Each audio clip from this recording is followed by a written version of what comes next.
And welcome to this session of the Built Environment program on project management, totally informal.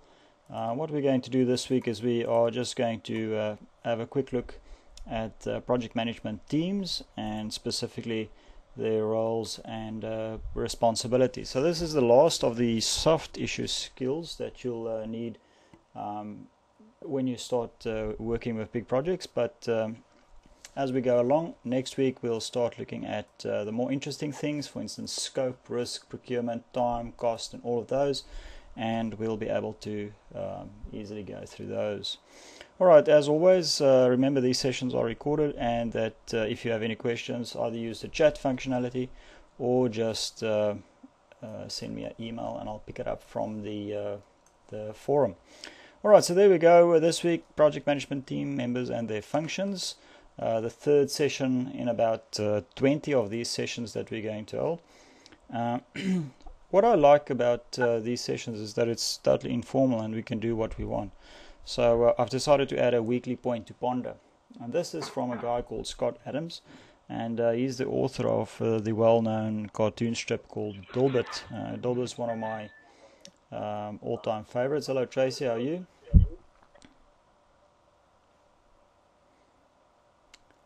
Alright, so Dilbert's one of my my all-time favorites, and Scott Adams actually worked in a... Yeah, Tracy, can you hear me?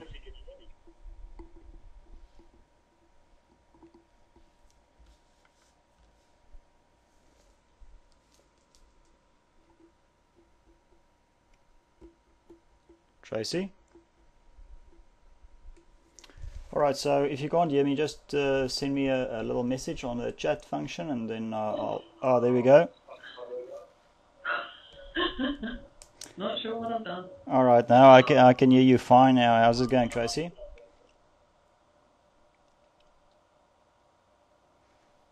Alright, there we go. Alright, so what Scott Adams, he used to work for a big corporation, AT&T, the telecommunications group in the States, and they were responsible for the establishment of infrastructure for telephony in the States, and still remains one of the biggest companies there. And he used to work in a small little cubicle, and he absolutely hated working in those cubicles. So you'll see I've added one or two slides in with a little cartoon here and there just to make things a little bit better. But what he said is typically a project might be led by somebody that's the least expected to lead it initially. Another thing that we can remember is something that we call the Peter principle, and that's typically when we advance somebody beyond the point of their competence. Now, that typically happens on projects quite easily, where we will, because either a lack of resources or lack of people around, won't have anybody that's skilled or qualified enough, and we'll take the foreman, for instance, that's really good at his job on site. He's a really good site agent, taking care of everything on site, and we'll elevate him into a role of project manager or construction manager, where he's out of his depth and he's not happy, and therefore he does not perform adequately. So Scott further gives us a small little definition on management consultants, which I always enjoy, and being sort of a part-time consultant myself in a previous life, I used to use this definition, or this definition actually is quite applicable to me as well. And what it says there, is basically that somebody comes into your organization and they charge exuberant fees and don't really do anything, and then move on as soon as the account has been paid. Alright, so always be careful when you employ these people, and typically this will only happen later on in your project management career.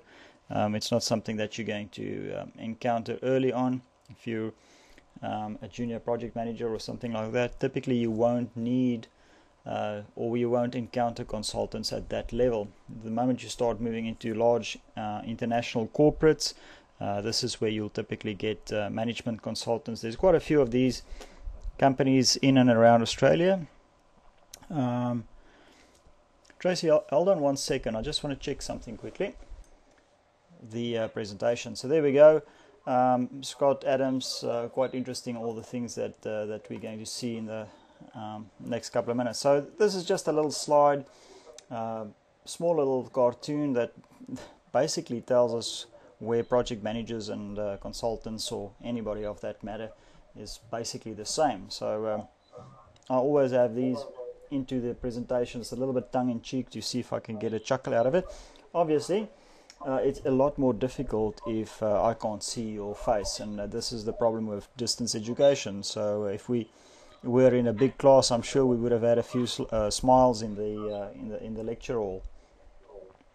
So typically, this is the start of everything, as big terms and conditions that you can use for your next cocktail party. On-site post-cut-over support review meeting is typically a term that you'll hear at the infrastructure planning meeting. Alright, so let's have a quick look at the different skills for our project team. And what we're going to, there's only about 30 slides tonight, so it should be a really quick session. We're going to look at the project manager, all the team members, their different roles and responsibilities, and we're going to look at the issues that typically they're going to encounter on a project. So the team typically might be a project manager, depending on what type of project it is. There might be an assistant project manager. There might be a project manager from the client side, and there might also be a support function or a project office. PMOs, project management officer, those sort of came to light quite recently, and it's quite a booming business at the moment. So if you go onto seek.com.au, you'll see that there's quite a lot of projects requiring those services. If we look at a typical team in an organization, remember last week we quickly had a look at the different types of organizational structures that we have. If we look at it, typically there might be a project steering committee, and this project steering committee might be a bunch of senior guys from either the client and the contractor's point of view, typically overshadowed by the client's input. All right, so these guys from a client's perspective will say, all right, these are the things that we want to achieve with this project, and this is how we're going to achieve it at the end of the day. Project sponsor from the client side, the ultimate guy that's going to be responsible for the project from the client side. Basically, if there's a funding issue or anything like that, that's where we'll get some help. Business owner, all right, so that's the client in this case, or the employer. In many of the contracts that you guys will encounter, you'll see that the contracts make either mention of the an employer or the client, so that would definitely be the business owner. The problem with business owners is obviously that, or sometimes that they don't know exactly what they want to achieve, and that the project management team, the contractor, might be required to sort of guide them.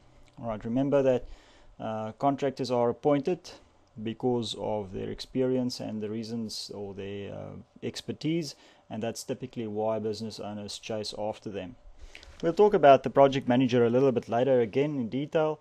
The engineering manager, remember those are the ones that that typically looks and oversees the design and specification. So the engineering manager is going to be a technical expert. The project manager on the other side is going to be a mixture of both technical, commercial, and operational issues. So he's going to be more of a jack of all trades, while the engineering manager is typically going to be either an engineer with little or no personality, and he's going to be really stringent on the specifications. That's his job. He's after the quality on that project, so he's going to try and chase that. We'll talk about the project management team a little bit later in detail together with the project manager. The support services, these might be any ancillary services that is necessary for our project. And then of course the quality assurance teams, the QA/QC, those guys always trail a little bit behind, and the problem with, or the issue with them is of course that if they're not involved right from the start from a quality perspective, the project typically falls over later on. There's always enough money to fix up stuff later. Tracy, have you got a question? Yeah, what's a project assurance team? Well, the project assurance team, that's the guys that look after the quality control. So the quality assurance and the quality, you've heard the term QA/QC, quality assurance Yeah. and quality control. So typically these are the ones that look after the finishing or the finished product and make sure that the contractor sticks to the specifications, he sticks to the scope of work that he. So are they an engineer or a builder? It might be a older engineer, somebody that might have been retired. In my experience, the QA/QC typically is a sort of a civil engineer that has many years of experience and is sort of towards retirement. And so they bring to the team a lot of experience and they've been around the block. Okay, thanks. All right, so that would typically be them. It can be also, depending on what type of industry it is. If it is a IT project, for instance, you might get somebody from India that's just an expert in that field. If it's a SAP project, you might get somebody that's an expert in ERP systems, enterprise resource planning systems. So it depends on what type of project it is. So a little bit later, some more about those guys. If we look at a typical project management activity list, and there's no real order of importance here, I just jotted a few things down, and this is typically for a large infrastructure project, a oil and gas type project, a big construction project. Any of those would fit into the items that I've got on here. So you might have heard the acronym PEP, or a project execution plan. And the project execution plan is really an important tool that the project team, the project sponsor, and the business owner uses to sort of guide the process through the execution of that specific project. Now, Tracy, if you think back to last week, and there's a question in this, what do you think is the issue that we have with project execution plans? When typically do we come up with a project execution plan? At the beginning of a project, before the project starts, or sort of in the first third of the project execution where it's already underway? What do you think? I think it would be before they actually start. Yep. All right. Yeah. And Aaron, what do you think? Is that accurate? Do you agree with Tracy there? Yeah. All right. Not really sure. Okay. Well, the typically, if we don't do the planning up front really well, the project execution plan falls over. But Tracy, yes, it is correct. So by functioning or getting the team to function up early, getting the PEP in place, we can actually try and minimize the risk of the execution of the project falling over later on. The only problem that we have with the PEP at the early stages, we don't have all the information available. Specifically, if it's a design and build type project, we might not know exactly what's going to happen downstream. So we might not have all the information, and this comes on to something that you said last week.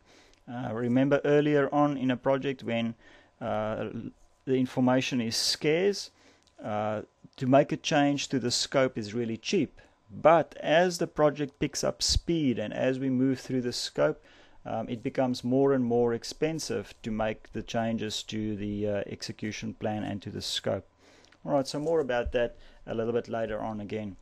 The overall change management, if it's a project that brings about change, and most projects are there for change, we typically won't enter into a project if we're not going to make some money out of it, if we're not going to increase the productivity or get rid of some unproductive processes. So typically there's a change management aspect in there as well. We also might include a consultant in our mix to focus on change management. Now, stakeholder alignment is something that's typically easily overlooked. And the problem with that is obviously we don't realize who all the stakeholders are early on. And we might have the government in there, we might have the local community, the project owners, the project managers, the contractors, the unions. All of those guys might be stakeholders to a big project. And the key thing is to make a list and see where each of those fall into place. For a union, for instance, they might want to make sure that we have employment schemes in place and that we don't step on our laborers and don't step on our employees. And the community might want something out of the project. For instance, a better layout of a park or something that's going to improve their lives. It might also be something that they're concerned about. So that environmentally, they're concerned about the pollution that a new installation is going to cause. So all of those things really becomes part of the project management or the project manager's tasks. He needs to make sure that he maintains that delicate balance there between all the stakeholders, keeping the end goal of the project in mind. Pre-commissioning, this is typically towards the end of the project. Everything has now been executed. Let's say, for instance, we are going to start commissioning our gas to liquid plant. What are the activities that they have to go through? What are the quality assurance processes that they have to go through? Have we had a look at our defects list? Have we made sure that all the minimum specifications have been attained? The detailed engineering and scope verification early on in a project, typically the more information, as more information become available, scope verification becomes easier. And of course, if we find that we need to make changes, we need a process in place to make sure that the change control is actually going to happen according to plan. The problem with scope is, of course, and this is something that we'll handle next week when we look at scope management, is that scope runs away with you. All right, so there's a scope, if it's not managed really diligently, it will run away with you. So there's two types of scope, scope growth and scope creep. Remember the difference, we spoke about this previously. Scope growth is where changes are authorized, and typically the contractor gets permission to do it and instructions to do it. There's a change order, he gets paid for it, while scope creep on the other side is something that the contractor typically does but won't get paid for. Right? So if you're a contractor, be on the lookout for those types of things, because that's where you lose your profit at the end of the day. If we look at schedule development and control, part of the planning process of a contract is, of course, making sure that everything falls into place exactly the way we want it. A challenge for contractors and project managers alike is, of course, that when a client comes to you with a new proposal, they'll typically have an end date in mind. So they'll say, all right, we've got this 52-month project that we have to complete, but the end date only gives you 42 months. All right, so immediately you've lost 10 months on the original plan that you had, and that's where the wheels start falling off. All right, so that's one of the things that we have to guard against, that unrealistic goals that we have. So schedule control updates really important. From a contract administration point, even more so. All right, so you'll see in most of the contracts that you will get involved in, it is a requirement from the client's project manager or even from your own project manager to have these programs updated every 2 weeks as a minimum. All right, so most of the projects that I've worked on, we've worked on a 2-week cycle, and 2 weeks, it might sound long, but if you work on a 4 or a 5-year project, that's a lot of paperwork, that's a lot of control, that's a lot of effort that goes into it. The reason why we want to keep our finger on it is it's sort of a thermometer that gives us immediate indication that something might be going wrong. It's the same that in vineyards you'll see they'll plant rose bushes on the side of the grape lines, and that's typically because the rose bushes will pick up an illness first, and that gives an indication that something's going to go wrong. And the same with our project. The moment we see that our expenditure and our performance, the two lines, do not correlate anymore, we know that we're either over expending or under expending or underperforming, and we need to add more resources, or we need to mobilize the team better. Alright, so there we go. There's a sort of an introductory activity list for our project. If we think about the team players on our side, we have to think about the soft things. Projects aren't executed by machines. Most projects in that case, well, the ones that we're going to work with, we're going to use people and resources. All right, so and We might use subcontractors, consultants, designers, architects, quantity surveyors, any of those guys.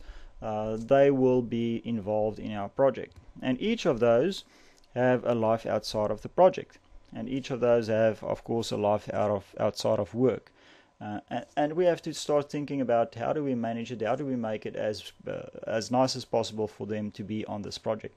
And we can list all of the different characteristics. So, for instance, the team qualifications. What type of people would we like? Do we want people with construction management degrees, for instance? Do we want somebody that's more project management orientated? What about the cultural differences? And the cultural differences, that's a biggie. If we think about Australia being a country with so many different cultures, that is going to become an issue later on. When I worked in the Middle East, we worked with so many different cultures, I stopped counting. And each culture brings its own set of challenges to the project. Right? So you have to cater for that, and you have to cater for that. And sometimes the emotions and excitement runs away with the people. Perceptions also really important. Make sure that you stay on top of those different ideas, the commitment that we have from the different teams. Thinking back to last week's session where we spoke about project teams that's specifically there for the project, and later on have to go back to the organization. What's the commitment, what's their attitude and energy towards the project, and once the project is over, what do we do with them, where do we move them, and can they be re-assimilated into our organization? So all of those questions you have to think about. So in becoming a project manager, you'll see that you'll pick up these soft skills as time goes on, and after a while you do it automatically. It's like riding a bicycle. You automatically start thinking about motivation of people and the team, because a project execution plan is not going to execute itself. People are going to execute it, and to get people to execute it, you need to lobby them, and you need to make sure that it's in their best interest and that they are committed to it. So it's all a little bit of a political game that we play at the end of the day. So if we look at the restrictions or the functionality of a team, team morale, the empowerment, these are just a few issues that we'll typically encounter. So the bigger the organization, the less empowered the individuals are going to be. For instance, I'm at a big organization at the university. I don't have any financial responsibility. So even if I want to spend $12 on a new pen or software at the university, I have to get at least 2 signatures to facilitate that procedure. Roles and responsibilities on a project, that's really important. What is the project manager's role? What is the supervisor's role? The assistant project manager? Where do we draw the line for the different contractors? What's the role from our employer? What do we do when we need additional information? What about issues like, for instance, relied upon information? Many times the client will issue a set of drawings, and there'll be a notification on the drawings to say relied upon information. So that means that even the client is unsure about the information that's on the drawing. And this happened to me quite a number of times, involving where we were constructing a oil and gas installation in a province in South Africa, and we were handed a set of drawings with services, that existing services indicated on the drawing, and we obviously marked all of those out and started the excavations. And within 2 hours of starting, we hit some unmarked services that's nowhere on the plans. And obviously that causes a lot of hang-ups and hassles, and now we have to determine who is responsible for that kind of hold-up. Alright, so that's something that we need to sort out from a contract management point of view, and the administration that sits behind that. Personalities comes back to our cultures. Skills. Alright, so question last week that I asked, do you want somebody that's focused on the project, that's really got a lot of construction management skills, or do you want somebody that's a generalist? One of the biggest ones that you'll encounter, and this one is typically the one that will sink a project the quickest, is the lack of effective communication. Communicating effectively with the different role players in the organization, in the project, is really important. Let me give you an example. You work for a big organization, project management organization, and you are deployed on a client site. All right, you're working at a smelter, and the project from the employer's point of view is managed by a single project manager. The communication lines is through the single project manager. The single project manager, let's say his boss asks you to do a special report for him. Are you now allowed to communicate with the project manager's boss, or do you still need to go through that single point of contact? So those are the issues that you'll typically encounter at a big project site. So Tracy, when you are deployed on a oil and gas installation, this is typically where it will happen. You'll see many people in powerful positions start building small little empires. Always be on the lookout for that. All right, remember, if you guys have any questions, just unmute yourself and go for it. Common goals comes down to what we want to achieve, and then of course recognition. All right, so if you're ever in a position of management, make sure that you talk to your team. If they achieve something, make sure that you recognize that, give them a small little award. People like receiving stuff. People like being singled out and say, this is really a good guy. And it's amazing the amount of compassion that you can buy for a project by recognizing people, that commitment that you can get out of people. Alright, so if we look at the diagram over here, team versus individual, we can see that from an individual point of view, obviously there are different goals that we are trying to achieve. So the individual typically would be, what do I get out of it? I'm married, I've got 2 kids, I've got a dog, a Volvo station wagon, a nice house with a picket fence. How do I take it further? What about my career? Can I become a director of the company? All of those questions. What's the values that I have? My ethics, competencies. Can I take it further? What kind of skill development is there for me in this project? So comparing the individual needs towards our project team needs is completely different. All right, so remember, a project team is there for the duration of the project, so it's much more focused. All right, so you'll see the project management team, their focus is much more shorter term. All right, so this would typically be, let's say it's a 5-year project, it would only be for 5 years, but the individual is much more focused on the long term. All right, so all of those we have to keep in mind. We're also going to encounter external people to our teams. All right, so these guys are always going to be there. It's something that we can't control. Typically, these are experts that come from outside areas. Let's say, for instance, you're going to build a tank farm on your site. You'll need a turnkey contractor to come and install those tank farms for you. So you might want to try and get a limitation on the external team members. The problem with a really, really big project management team is it becomes difficult to manage, and it becomes slow to turn around. Right, remember, the bigger the organization, the slower it reacts, and we can see that in any of the large organizations in Australia today.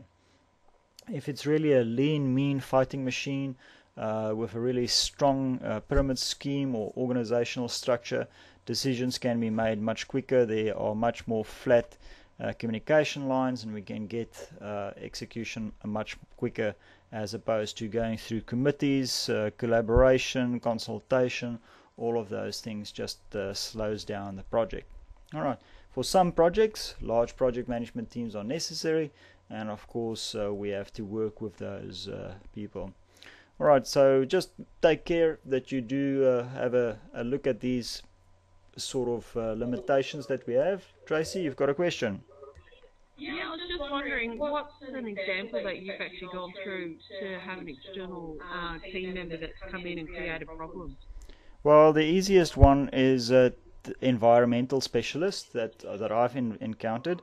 Um, they tend to sort of upset everybody on the project team because uh, historically and traditionally most project team members are really focused on execution of the project goal, and everything is time driven, while the environmentalists are typically more relaxed about the execution of the project and more focused on um, caring about the environment. Yeah, and this one project that I worked on was a 18-kilometer conveyor, just conveying coal from the mine to the gas to liquid plant, and the environmentalists found a small little, I don't know, green-legged, two-spotted frog that's only in that specific place where the conveyor was going to be, and So what did you have to do?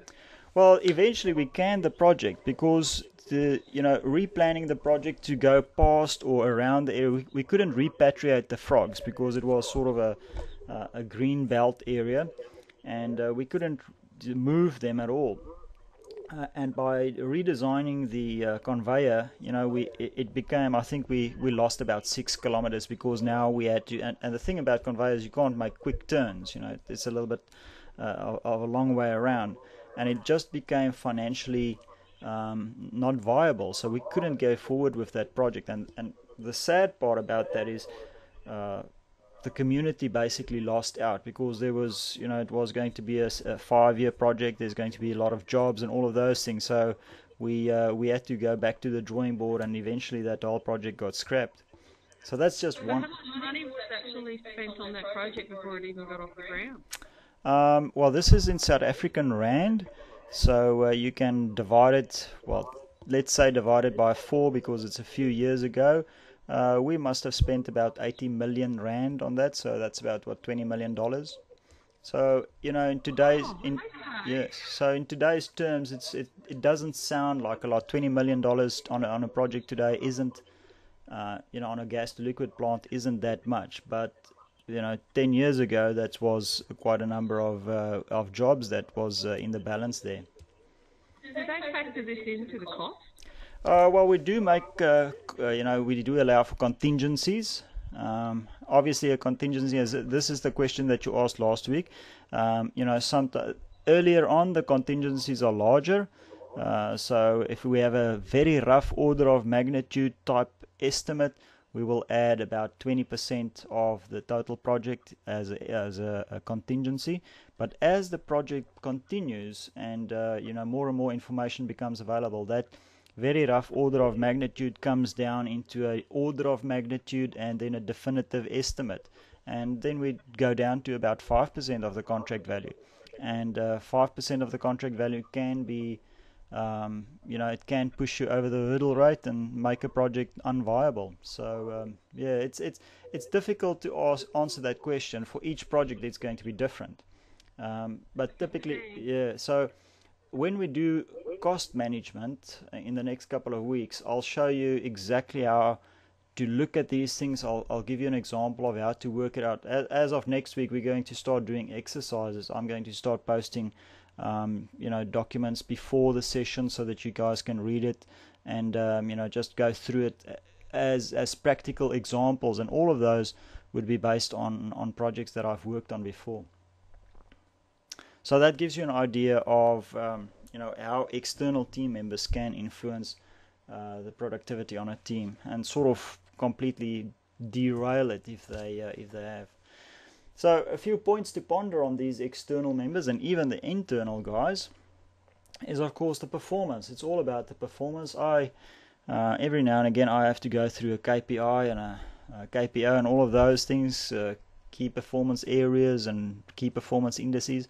I am not a fan of KPIs. I believe that we have to have them, and everybody tells me that we have to have them, but I believe they drive the wrong performance or they drive the wrong culture, and it's not my management style to manage through KPIs. Another thing to remember is the replacement strategy. So from a contractual point of view, there might be strategies in place that you can use, clauses in your contract that you can use to get rid of people that's on site.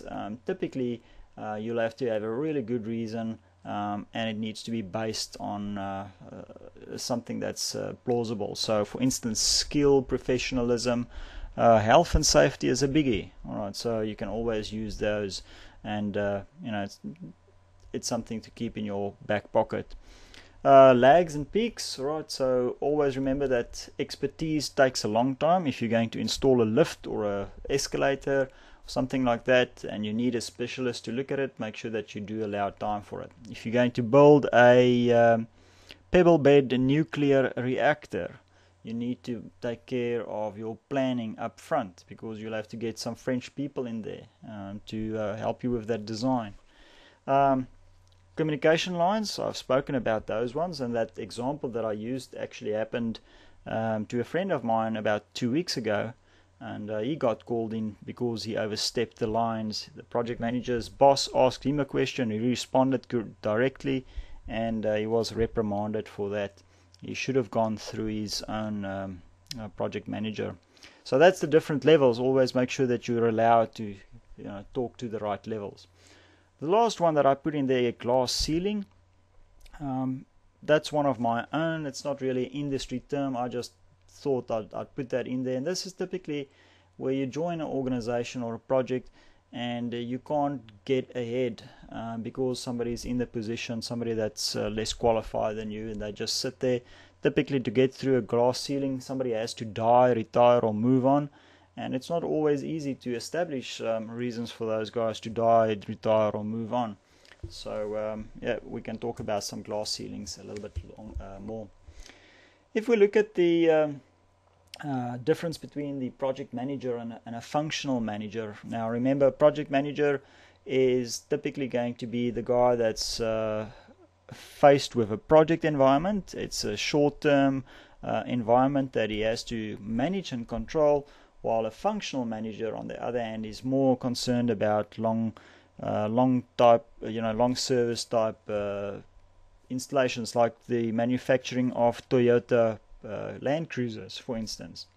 The one on the left, the project manager, he's responsible for the 2012 Land Cruisers, while the functional manager is responsible for all of the Land Cruisers. So you can see there's different types of goals that these guys focus on. For instance, if we look at the main drivers for a project manager, it would typically be time, cost, and quality. Now there's 9 others that we can add in there, but time, cost, and quality is always going to be there.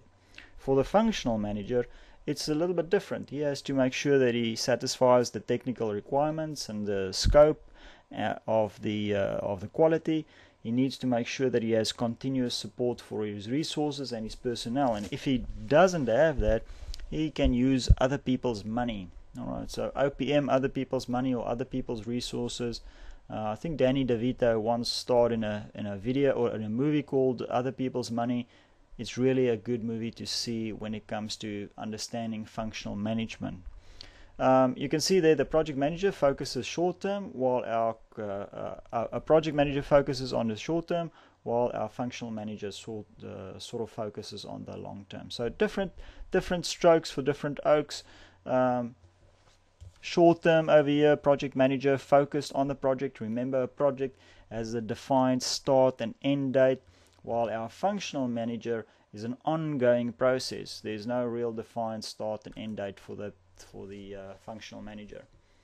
If we look at our project manager, he's responsible for the coordination and integration between the different team members. He's basically across the whole of the project, right? So typically a project manager should be across the whole project. Now I put in there business silos because in a project you'll see that many times you'll find different silos. So for instance, the procurement division won't talk to the project management division, or the procurement division might not talk to the engineering division, and those silos in a project typically causes delays, lack of information flow, and it increases the cost and drags down the performance of our project management team. So it's really important for our project manager to really function on all levels. All right, so he needs to be aware of everything that goes on to the contract. A difficult task, because if you have to be aware of everything, you're not going to sleep. So you have to let go of some of those issues as well. And when we talk about integration management, in the very last lecture, we'll fit all of the 9 knowledge areas together. It's basically looking at time, cost, quality, procurement, risk, human resources, everything together. And the project manager sits on top of all of that. Interface management, we'll talk about that again a little bit later on. In a broad sense, it depends on which level of authority the project manager receives because of his contract position, in the position on the execution plan. All of those things play a role in our project manager's capability. Technical background. If you want a construction manager for a IT project, you can have one, but the questions that you should ask is, will this guy have the right technical background? Will he have the right management skills? People working on site typically are not the same people that work in a computer lab. Alright, so different, once again, different strokes for different oaks, and obviously for projects the same. For our project manager, he needs to be on top of his planning. So a good background into the overall plan for the project. So where is he going to go? What type of milestones do we want to achieve? Typically, if it's a 5-year project, we might have multiple sectional completion milestones. And the sectional completion means that we can complete that section, hand it back to our client. The client can take ownership of that section and start operations there. Remember, for a client, during the project execution phase, it costs him money, and if we can give him something that can generate money, that can start producing product, it means that he can recoup some of those losses. For a project, it's really important to get going as soon as possible on sectional completion. Break it down into smaller pieces. We might also save a little bit on overheads, because the moment we have a sectional completion, we hand it back to our client, there's an insurance implication and an overhead cost implication, so we save money by handing it back. Tracy? I just want to know, what's an example of a sectional completion? Alright, let's say for instance you're building a brewery. Alright, so a brewery might have different components. You might have a tank farm on the one side, and you might have the sort of the hops farm on the other side. So the tank farm is a collection of tanks where you're going to keep all the feedstock, while the hops farm is where you're going to do all the production for the beer, depending on what type of beer and product you're going to do. So it might be possible for you to hand over a part of the plant to the client before the completion of the complete project. Right, so he can start using the tank farm to get stock in, so in preparation for the handover of the next phase, so that when the next phase occurs, you'll be able to start immediately with feeding this feedstock into the hops plant.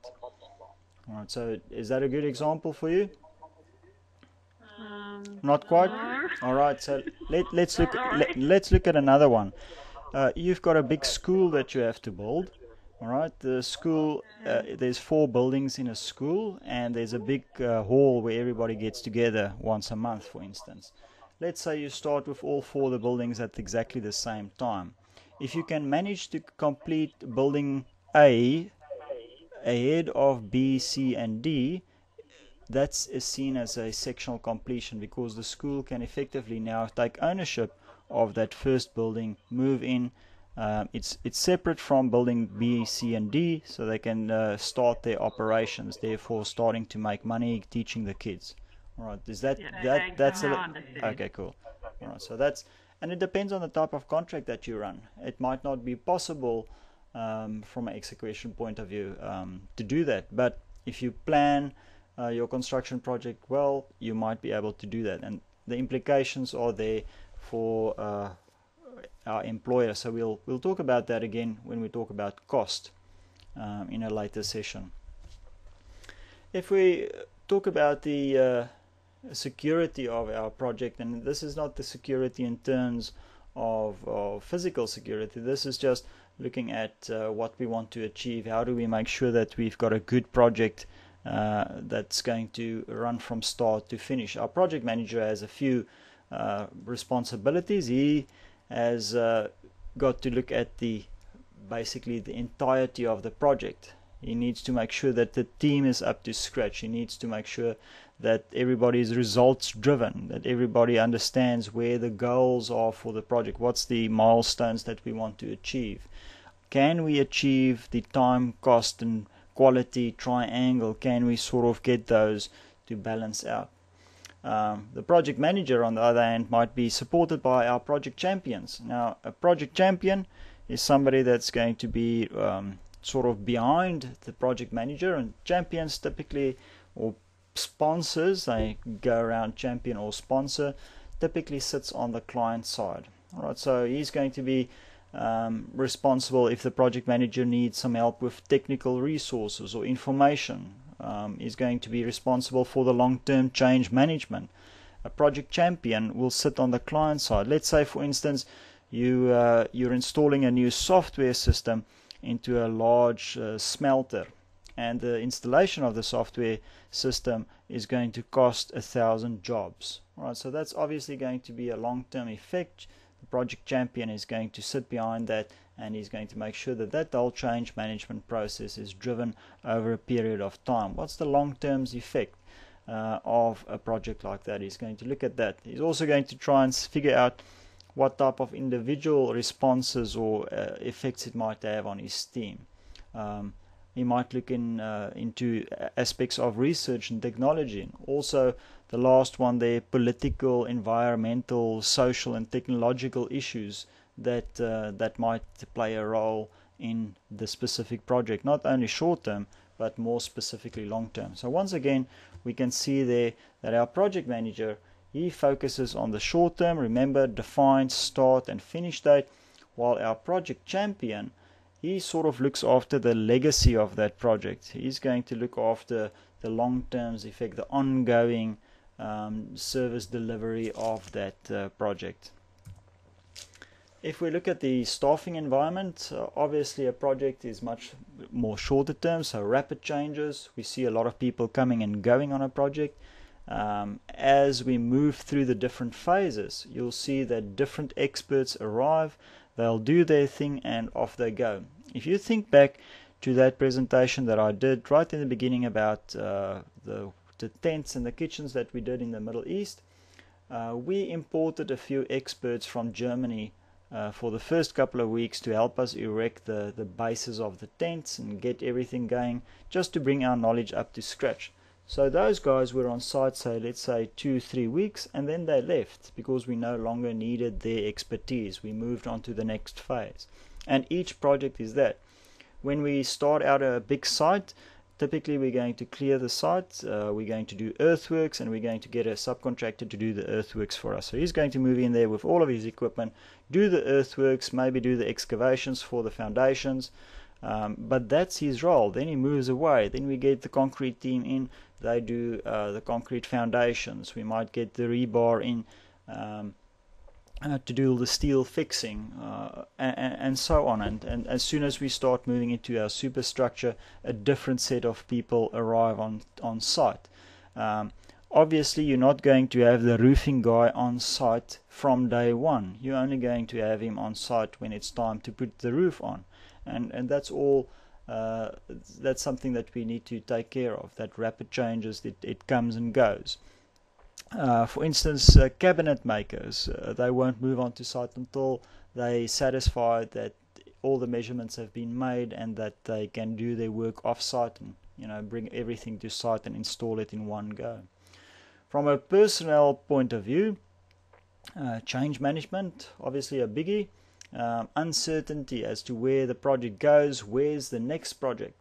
Now, on a previous occasion, we did some research, and this was research in typically the oil and gas industry, and we saw that typically 9 months before the completion of a project manager loses focus on a project. All right, so the reason for that is he knows that the project is coming towards an end. He needs to start thinking about where is he going to be deployed next, what other projects is he going to be involved in. All right, so typically that process takes about 9 months, and so 9 months before the end of the project, we need to make sure that we keep those guys focused in a project environment. Policy can obviously also have a huge effect. I just added a few things in there for you. If we look at a functional department, the policy is typically quite rigid.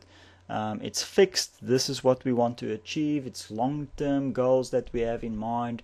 There's defined rules and procedures that's based on many years of experience. For instance, if we look at the university, the functional departments have many policies. We have policies on policies, in fact, and the reason why we have policies on policies is because somebody broke one of the rules previously and we have to close the gap, so we create another policy for that.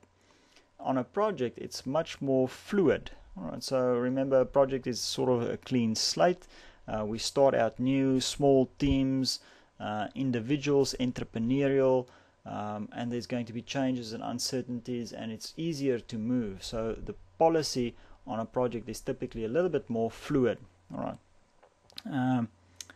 The more, if you execute a project in a third world country, you will see this acutely. You'll see that policy doesn't really exist. Somebody today asked me about the rules and responsibilities, or the rules that you have to adhere to when you do projects in the Middle East, and for a moment there I couldn't think of any of the rules. In fact, we basically just went in there and executed the project, not thinking about any type of rules or development approvals or anything like that. And then of course the last one for our all members, the reports that's responsible for or the reports that comes out of our project. What's the requirements that we have, what's the level of information and detail that we want out of there. Client liaison, important role. These guys typically go around as business development managers, but it's really important to make sure that you've got the client on board. Share the information. It's this ongoing relationship. It's like a marriage, like I said last week. It's always going to be there. Make sure that you manage that process. The project team, where do we get people from? Alright, so one of the biggest problems that you'll find working in an organization that's project driven is people poach your resources. Alright, so people will headhunt your best resources to go and work for them, and that influences obviously your execution capability on a project. Alright, also the organizational structure. Remember what we said last week. If we have a pure project orientated structure that's focused on executing the project, it's the best for a project. But if we start dabbling into a matrix organization, it becomes a little bit more murky, because now you suddenly have 3 people that you have to report to, 3 people that you have to satisfy. So those things typically influence the longevity of our project team success as well. If we look at the project office, and this is a new thing, this only came about sort of the mid-90s, the project office, where we sort of have a focal point for all communications and coordinations. If we are going to have a project office, try and keep it as lean as possible. Alright, so make sure that it is a single point of communication, a SPOC. That's a typical acronym that you'll pick up somewhere in the industry. It's basically the hub for coordination, and the reason why you want a single point of communication is it needs to be logged. Alright, if you talk to a draftsperson individually, he might make changes to a drawing without telling somebody higher up in the project scheme, and then of course you might run into version control problems. Incident that happened with us is just the updating of the drawing register, for instance. We worked for about 2 weeks on a wrong revision of the drawings. All right, a new revision had been issued, but it wasn't delivered to our project office, and therefore it wasn't distributed to all the subcontractors, and that cost us an arm and a leg to pull back again. And then of course try and keep your overheads on a project as slim as possible. Try and keep it lean so that you can make decisions quite quick and fast. Alright, so the next couple of slides, project communication. As I said, this is probably the most important thing that you need to think about on a project. What do you want to communicate, and to whose benefit is it? And typically when we think about memos in large organizations, why do we have memos? Is a memo there to inform the reader, or is a memo there to protect the sender? And the same with emails. I typically don't like it when I receive an email that's copied to everybody and the Pope, because it just sort of gives me the idea that the person that's sending that email is trying to show everybody else up, and it's not really my responsibility. That's sort of shifting it on. I'm much more straight and direct, but remember, you have to keep it in line with the contract. So if your contract says that a communication must be in a format which can be read, copied and recorded, you must make sure that you satisfy that. Alright, so always make sure that you understand why you're going to send that email or that instruction or communication. For instance, if somebody sends me an email at work and it's longer than 2 paragraphs, then I struggle to focus on it. You should be able to say what you want to say almost in the subject line, making sure that you keep it nice and short. Alternatively, pick up the phone and talk to me. Alright, so that's just a side issue. If we look at the different communication routes, there's 3 different types that we have to think about. If we think about the organizational departments between the client and the project team, typically the technical guys will talk to the technical guys, the project management guys will talk to the project management guys, and the top management will take the top management out to play golf and eat at nice restaurants. Alright, so that's sort of changed in the last couple of years.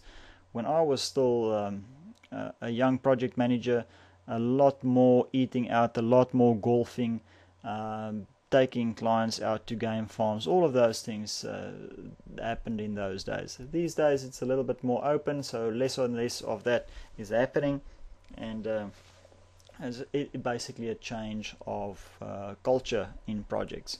So you can see there that top management will typically talk informally. Alright, so these guys are a little bit more friendly with each other, while the project manager has to be really formal. And the reason why I say formal over there is obviously because the project manager's communications are typically driven by the project or the contract. Alright, so the contract will require that all communications be in a certain format, and you need to adhere to that, otherwise it might come back to cost you money later on. The technical departments, depending on how you set it up, might talk to each other in a technical sense, so they understand the specifications and scopes that they want to achieve. If we look at I just tried to combine these 2 slides together so that we only have one. The horizontal communication lines, the different levels that we have. Informal, basically this is the first level of communication, so just a normal chat. If it's a binding, if it's formal, it becomes binding. If it's informal, it's sort of off the record. We're trying to find information. Typically, crisis items would be level 1, where we say, all right, these are the things that we immediately need information. Can you help me now over the phone? That type of thing. And as we move through the different levels, you'll see when we get to level number 3, everything really becomes formal. The technical specifications. And this is where our project manager talks to our project management team from the employer's point of view. He's going to make sure that he keeps the formal communication lines open. Our technical team is going to formally or technically communicate with the suppliers of information and specifications. Alright, it might be for a technical issue that our project manager is only notified because a technical issue might be beyond the expertise that our project manager has, for instance. If we look at our vertical communication lines, remember these are horizontal, right? So I'm going to just slip back to this slide. So there's our horizontal, so we've got informal, formal and technical. These are the horizontal lines. So now we're going to look at the vertical lines, and this is typically either inside the organization of the project manager or inside the organization of the client. So if we look at those, typically top management to project management, so this is within our project management organization. We'll see that we're going to talk about the scope of work, what's involved in our project, what about the planning, execution of our project, how do we do it, how do we handle exchanges of information, how do we handle conflict, changes, compensation events on projects. Let's say there's a change in scope. How are we going to price for it? Do we have a pricing structure in place to take care of all of those? Alright, so when we talk about communication management, sort of the second last week of our program, we'll do another few diagrams. We'll do 1 or 2 case studies just so that you know exactly what to look out for and how these vertical and horizontal communication lines work. If we think about the downward communication, remember the previous slide, this is top management to project management, so basically top down. If we now move on to the next level, our project manager can talk to our line manager, and typically the information that we would want is, Mr. Line Manager, what's happening with the project program, what's happening with our schedule, what's happening with the cost, is there scope growth, is there cases where there's compensation events or change events, is there improvement strategies, all of those.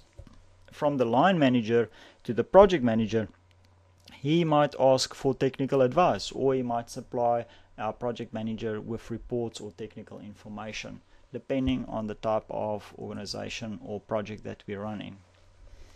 Client representatives, all right, you're always going to have them, and when we talk about procurement, I'll show you a few different relationships, for instance, a EPC versus EPCM, and how to manage the client representatives. So it becomes really difficult to work with the representatives when it's a really rush project, when it's a high risk type strategic project, when it's really complex. Let's say, for instance, a gas to liquid plant is really a complex complex project that we have to keep on track.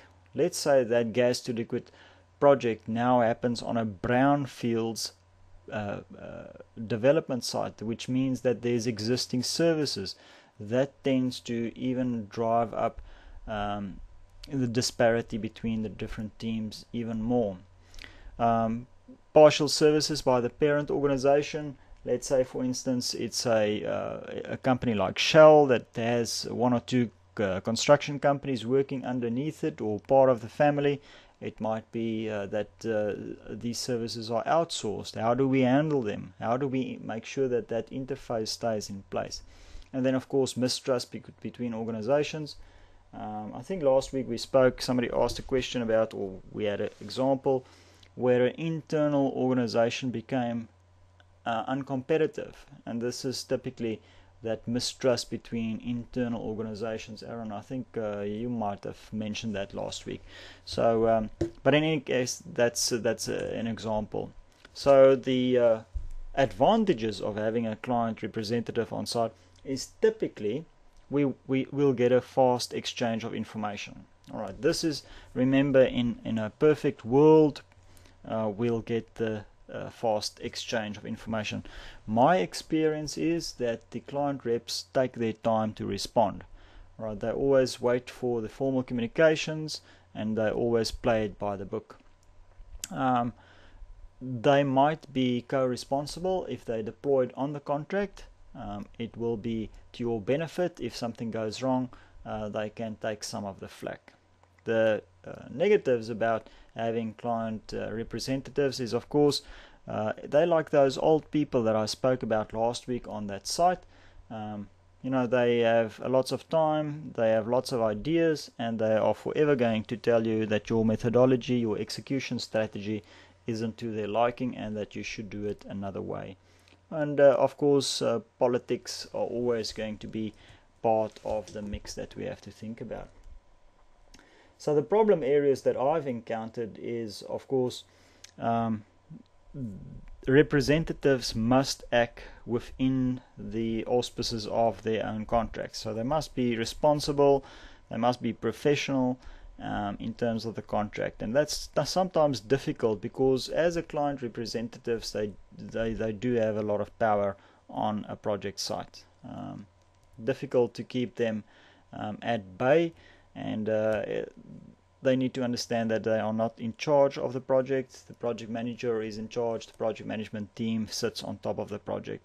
However, they do command respect. Alright, so when you encounter these guys on site, make sure that you handle them correctly. If we look at our project manager, what do we want out of him? And this now answers our question which we asked last week. A broad knowledge and experience, our design solutions, where does he come from, what's his background, how old is he, all the factors that we have to take into account, what type of contract experience does he have, relationship. Recently the university appointed a new dean of engineering, and it's a reasonably young guy, so the factors that we had to take in mind was have this person has he had the necessary experience to work with people. Alright, so all of those questions you have to ask. Somewhere there's one that I put in here specifically. I think it's on a slide that's still coming. Looking at the age of our project managers, would you rather have a person that's grey as a project manager because he's older, he's got lots of experience, or would you want somebody that's just gone through a specific project, a similar project to what you have currently, or has a specific skill? Those are the questions that must be answered before we move. The skills that we specifically want: he needs to be able to manage people. Alright, technical skills in my mind is important.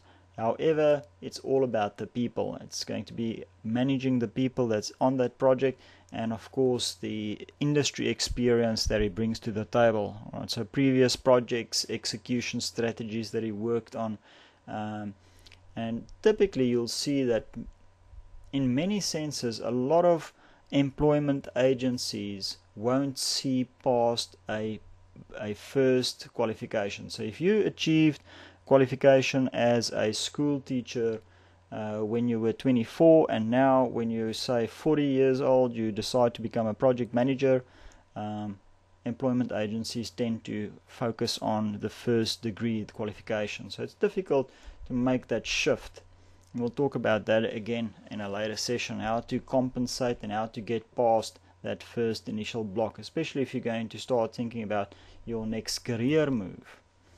So there's a slide for you on just specific skills and tasks for our project manager.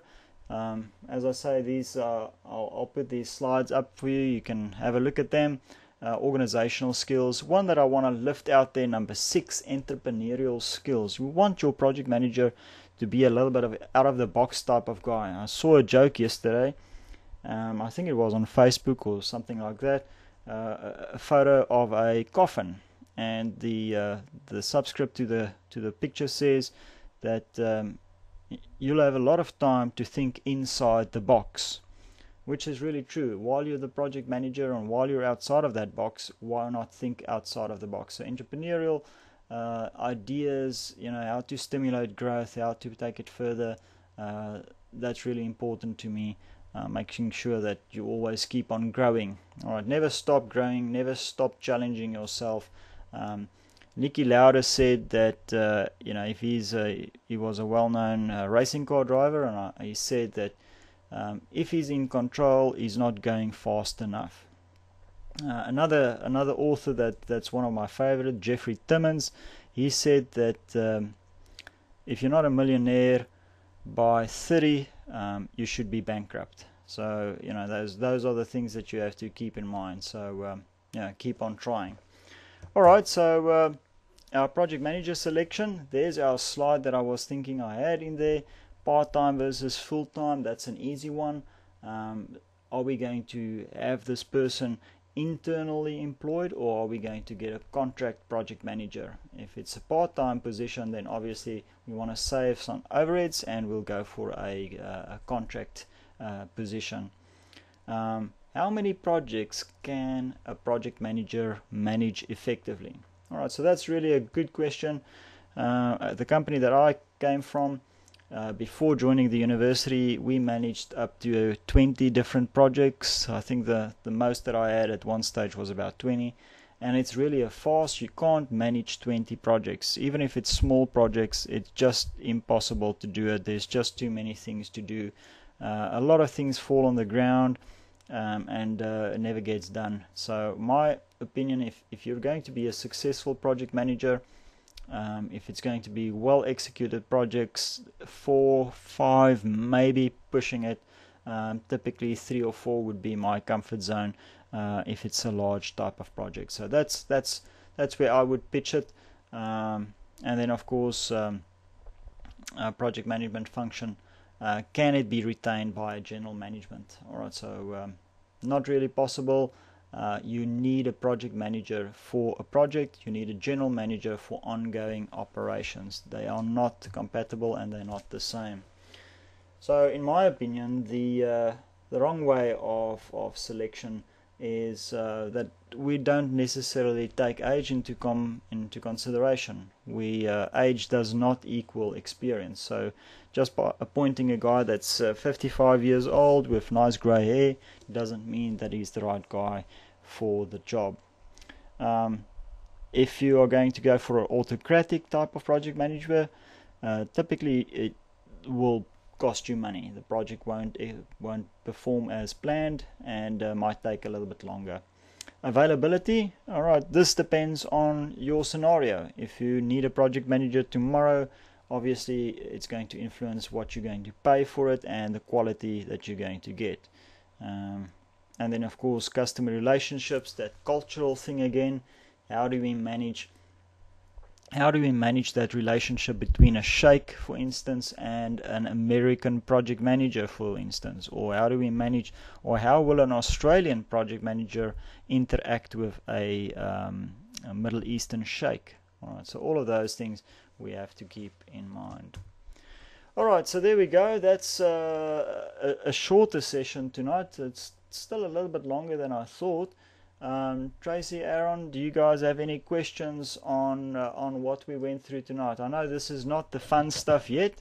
Next week we start looking at scope management. So this is the soft issue things that we have to go through before we get to the fun stuff. No questions for me, Josh. I was just sort of sitting in. All right, great. And did you pick up anything, or did I just ramble on? Yeah, of course. No, definitely picked up. All right. On stuff. All right. Well, next week, as I say, we'll move on to the more interesting things, and we'll go into scope management next week, and that's going to be more functional. If you're working in a project management environment, as of next week, you'll start seeing actual things that you might recognize from your organization and the projects that you guys are working on. Tracy, what about you? Do you have any questions? I just find it intriguing that how you delve down into the actual personalities and of in a project where personalities as in management are going from top or bottom. Mm-hmm. If they don't get on, it can screw the whole project up. And it does happen that conflicting personalities cause that. I mean, that friend of mine that I spoke about that it really upset him, because basically what they told him is, if you're not on the same level as somebody else, you're not supposed to talk to them. you know, and that creates a lot of. But if he got asked, then why wouldn't it be rude not to answer? Well, that's the whole point, you know, that he went out from that exact same premise to say, well, I've been asked by your boss to respond, I've responded to him, I've copied you in on it, why are you you know, scolding me for it? So that's and the problem is, you know, that specific employee, he's no longer focused on the project, he's no longer enthusiastic about his job, you know. So and that's why I also have a problem with that. I worked in an organization, a telecoms company, Telkom, which is the South African equal to Telstra, and we had ID cards and different colors of ID cards, and if you had a red card, that meant management. If you had a blue card, that meant below management, and if you had a green or purple card, it meant that you were a contractor. And blue, purple and green could not speak to red if they walked past each other in a corridor. That's how pedantic it got. I find that ridiculous. It was just, I worked for them for 9 months. I couldn't get through the politics. I left because of that. Yeah, so. I worked for a large company, mining company, and it was very similar to that. And it was very much, you had to go through your upline manager to talk to any of the people up the top, and the amount of stuff-ups and misunderstanding that occurred was phenomenal. That's right. And you know, I always ask the question, if somebody's upset about me sharing information, what are you hiding? You know, that's the impression that I get. You know, somebody's building a little empire, and why are you trying to manage the information flow? You know, but then again, on these large organizations, these large projects, it happens quite frequently.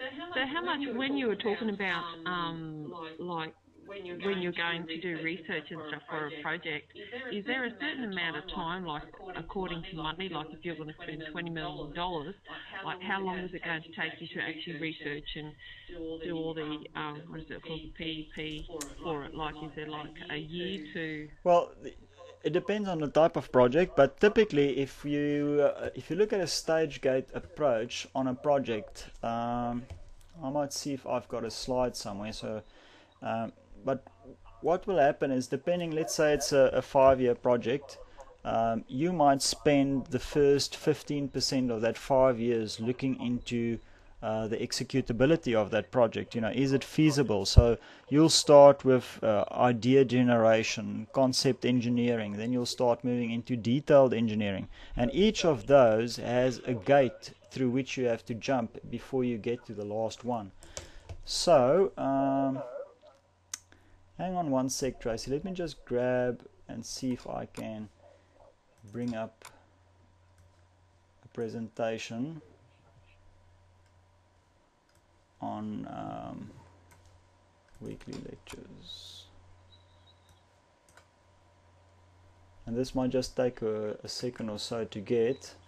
So just bear with me for a second. We can teach you to draw cartoons to put them on your slide. Yes, you may. Yeah, you want. All right. So let's see if I can get to the. All right. So this isn't one.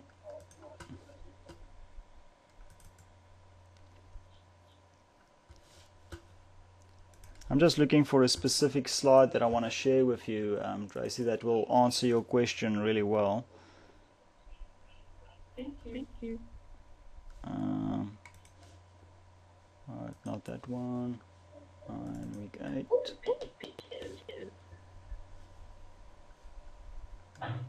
See, I really like Dilbert, so you'll get to see Dilbert quite a lot. Alright, so one of the questions that you asked earlier on is this one. And let me see if I can maximize this one. There we go. So this is the different phases that a project would go through. These are the gates that we had to do for each of the phases, and this is what we call a stage gate approach. So the first stage is pre-feasibility, and this is where we say, all right, this is the idea that we have. Don't worry about what I've written. This was a specific answer to a student, but looking at the sketch, in pre-feasibility, this is where we're going to say, this is the idea that we have. Is it going to be possible to do this project? Is it constructible? You know, just broad sense type questions we're going to ask. As soon as we've satisfied the requirements for pre-feasibility, we can go into feasibility. And now we start talking about financial development, hurdle rates, what is it going to cost, how long is it going to take us to do the research for the specific project, and you know, what type of information do we need. Right? And once we go through that gate, now we can start spending real money. And you can see over there we are spending money a little bit more, but the moment we go into basic development, now basic development, this is where we start drawing up plans and execution plans and specifications, and we get experts in, and this is where our project management team now really starts picking up a lot of speed and a lot of weight, because we're starting to expend money to get the basic development specifications, our plans. Our first revision of plans goes out in the basic development. Once that is finished, obviously we start going into detailed engineering, which follows on from there, from our basic development. So detailed engineering would typically involve the lower level detail plans for our project. So this is where we're going to start designing interfaces between the different divisions or different sections in a gas to liquid plant, or we're going to look at the detail, the roofing detail for a fancy roof. Let's say, for instance, we've got a mansard type of roof design. We might need an engineer to detail some specifications for us. Up until that point, everything is still on paper. We might have done a little bit of site work over here in feasibility, looking at the ground conditions, soil conditions. Our geologist went out to get us information on rocks on site. Is it sandy? Is it wet? Do we have willow trees? What type of water table do we have? Can we expect capillary action? All of those things handled over here in feasibility. The moment we start execution, this is where the contractor now moves on to site, and we really start spending money. So as you can see, in the beginning, the red line indicates the opportunity for influence, or the opportunity to change. The blue line. So there's our opportunity for change. So that means that early on we can change as we want, and the cost, the red line, is relatively low. But as more and more work has been done, and we move along this blue line, and more information becomes available, the cost to change the work that's already been done in the previous section starts going up.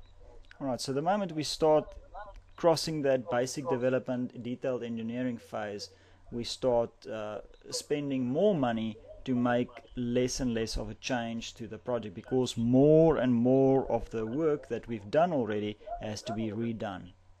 Alright, does that make sense? So sorry to I'm just intrigued. When you've actually gone for your pre-feasibility study there, well, generally it starts with someone's got an idea, and then someone's got to cost the idea. So the costing is starting from the pre-feasibility, going up to the startup, or is it before this? No, this is where it starts. It starts at the pre-feasibility. And what I'm going to do is I'm just going to exit this slide and see if I'm looking for another one. So just bear with me for another second, and let's see if I can find this one that I'm looking for.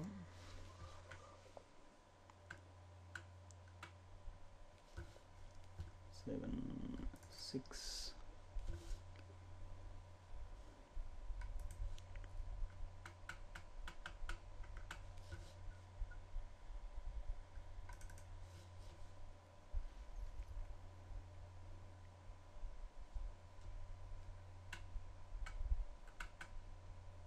Hey, they've got cartoons. Why haven't they got cartoons? Well, these are the other subjects that I teach. So when you enroll in my subjects, then you'll get to see all of these cartoons. Alright, so there's the slide that I wanted to show you, and there you can see. So early on, there's our idea generation. So no real costing exercises being done over there yet. we're just checking to see, yes, this is a feasible idea. We can actually construct this, and it is possible to do it. The moment we go into pre-feasibility, we start looking at financial aspects. And this is, remember I mentioned a very rough order of magnitude, or a VROM. And this is where we say between 50 and 30% accuracy. All right, so we don't have all of the information available, so it means that we're between 30 and 50% accurate with our information and development of scope. As we move through the different phases and jump through the different gates, more and more information becomes available, and each time we move off to a different level of estimate, our sort of allowance for uncertainty shrinks down. We'll never reach the point where... yeah, and this is one of the slides that you still get to see, but you know, because you asked the question, I thought I'd quickly try and find it for you so that you, you know, otherwise I know you're not going to sleep tonight. So yeah, as long as you understand the slide, I mean, this is the one that I wanted to show you. This one and the previous one as well. You know, so yeah. Can you put that on the actual your presentation on Moodle, please? Oh yes, okay. So I'll put that. I'll only do it tomorrow, so it won't be tonight. You'll get it tomorrow if that's all right. Yep, that's no problem. Okay. All right. Yeah. So there we go. And that's yeah. So any other questions? Joshua, I just had a question regarding the information you're given in this sort of slideshow presentation. What is it in response to? Well, Aaron, that's a good question. In the this whole BE at CQU website, you know, I've been trying to get interaction with the students forever. I've been with the university for just over 2.5 years now. And I don't get to see students at all. I sit in my office every day and there's no interaction between me and anybody.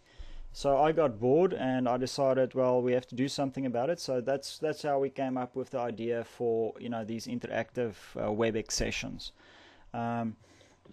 We came up with a Moodle site, and I put a lot of things on the Moodle website so that all the students, everybody gets to see it. And if you go onto that website, you'll see that there's actually about 528 active students in all of the programs. So those are the ones that's there.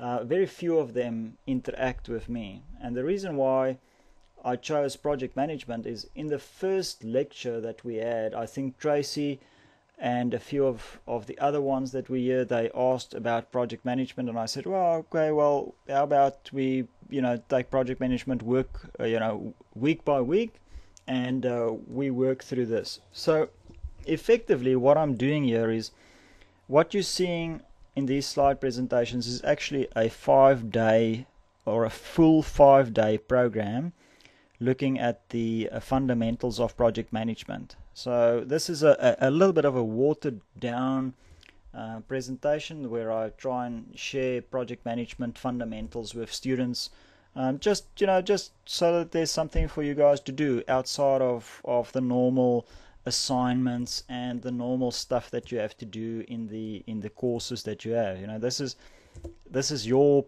presentation. If you want to do a presentation, you know,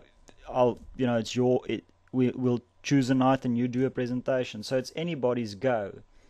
And until we reach that phase where somebody puts up a hand and says, hey, I want to do a presentation, you know, I'll keep on doing stuff that I have. Just if you understand what I'm saying. Yeah, I do understand. Because I've seen it on the Moodle website at a few sessions, and I've just wondered sort of what was it all about. I wasn't happy to come along. Because the information that you give, I think will help us a lot. Yeah, I think, you know, that's true, and I like to share, and you know, if there's questions, you know, it gets really boring sitting in my office the whole day, you know, so I have to come up with things to keep me busy. Otherwise, the admin will just kill me. So, you know, but, well, once we go through project management, we'll find something else, and, you know, I'll do something else with you guys, you know. I'll find I'm finding the project management really interesting for the sheer fact that at the end of when we finish this degree, you're going to have to do it anyway. And the nice thing is, if we go through everything, by the end of, I suspect it's going to take us about 20 weeks to go through everything. You've got the recordings, you can download it, I'll give you the slideshows and all of that stuff. It makes for a lot of nice reading. When you step into that first project management role, you're not going to be brand new to everything that happens. You're going to be... We're just going to call you. Well, yeah, I work for $1,000 a day now. But for you, I'll do a special price, 1,500. Oh, thanks.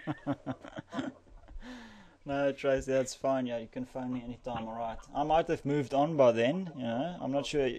How many years before you finish?